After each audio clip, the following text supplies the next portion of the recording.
Alright guys, here it is. The Hoka One One Speedgoat. One of the most anticipated shoes to come out for this fall. Get ready, I hope you guys enjoy.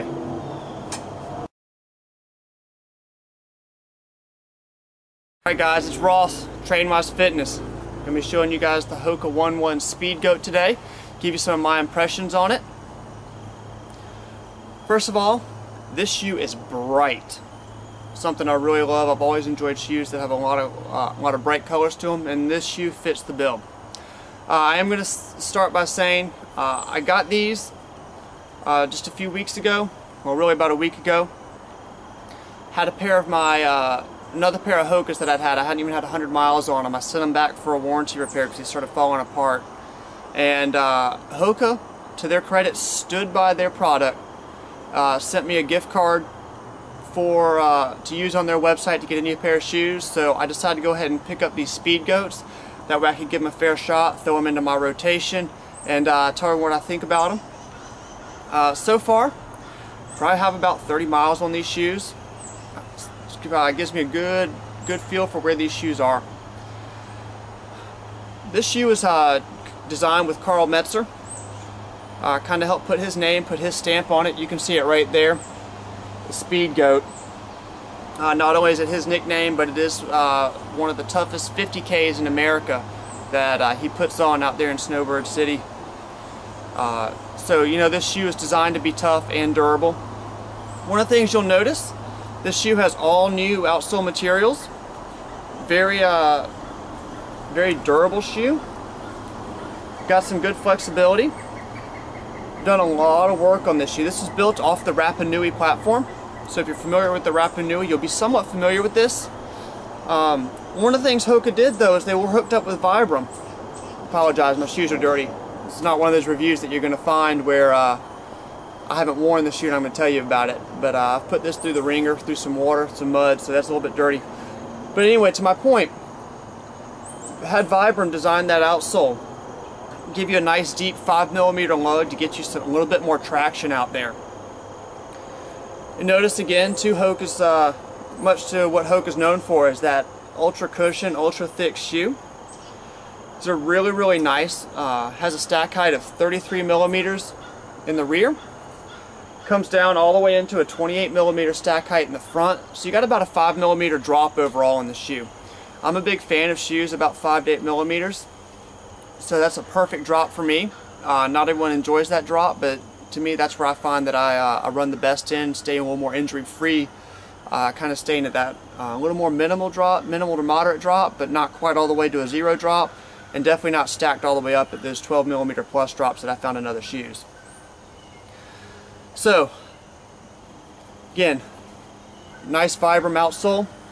They cut these really nice flex screws in here. Gives the shoe a little bit more expansion and move and responsiveness on those trails. And you also notice that they kind of cut out some of the sole material here. That's just to help lighten this up. This shoe in a size 9, according to Hoka's website, is about 9.7 ounces. So it puts about an ounce over the Challenger ATR.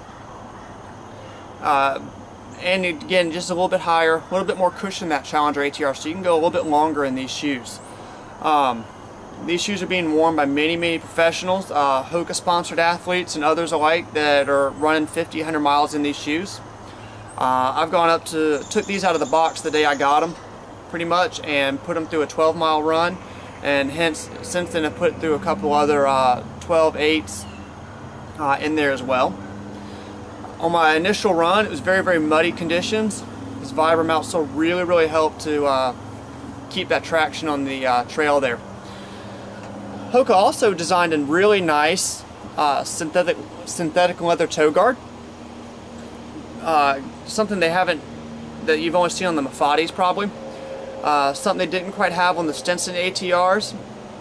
Simply because it adds a little bit of weight, and that's already a heavy shoe as it is. This can give you a little bit more protection there. Having this higher midsole material does kind of help over the rocks and stumps and everything. That way you don't bang your foot into everything. You kind of catch it with the sole of the shoe there.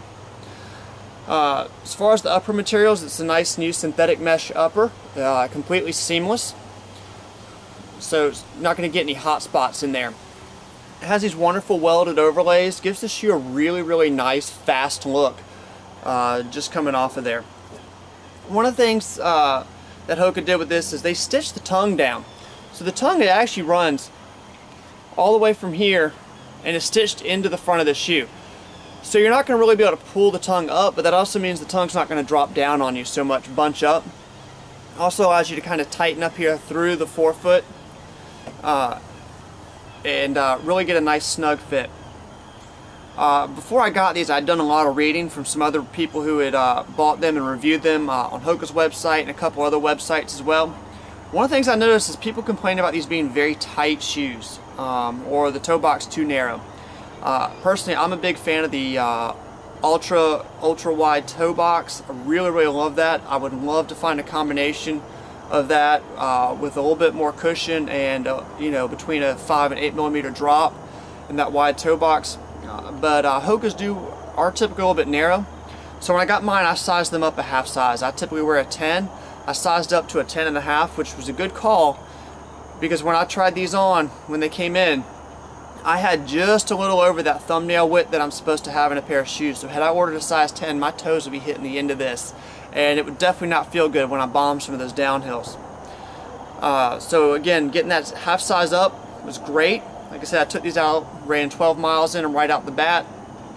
No issues, no blackened toenails, none of my toes hitting up against the front. This is a very snug fitting shoe.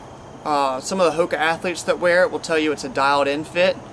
So if you do order it in your true size, you probably do want to go a half size up unless you just really like that snug fitting shoe.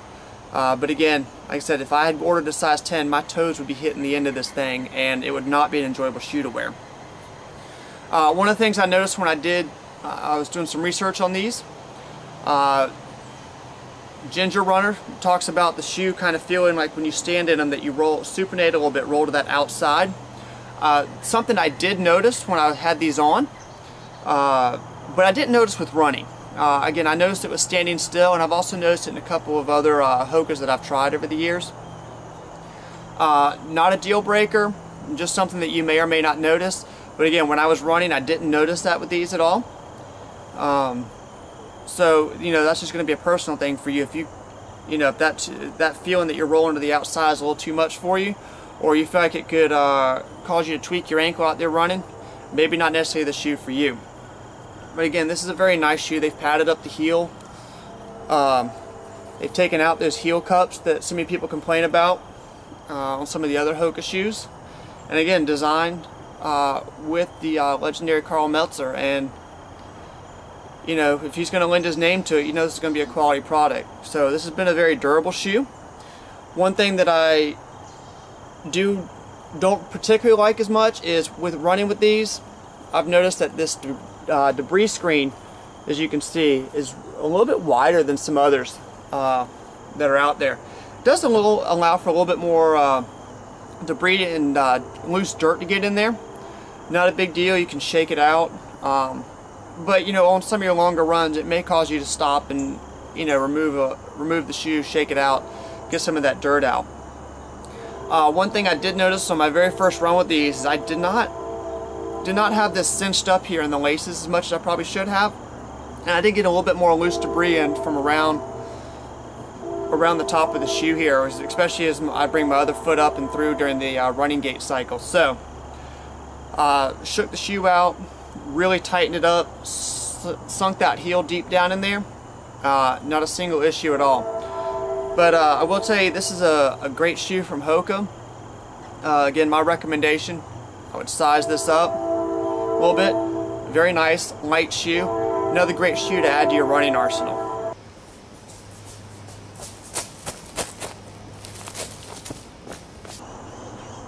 Alright guys, well, I hope you enjoyed the review of the Hoka One One Speedgoat. Again, a great lightweight shoe. Got plenty of cushion and support to keep you going all day for those 1,500 milers. Again, it is going to have a little bit of a snug fit, so if that's something you don't like, I would size it up a half size. And again, that debris screen is a little bit wider, but that does also give it a little bit more breathability, so it does dry out after crossing water a little bit faster. So again, like I said, I hope you guys enjoyed. Hope you learned a little bit. If you have any questions, again, feel free to drop those in the comments section. And remember to train smarter, train harder, and train wise.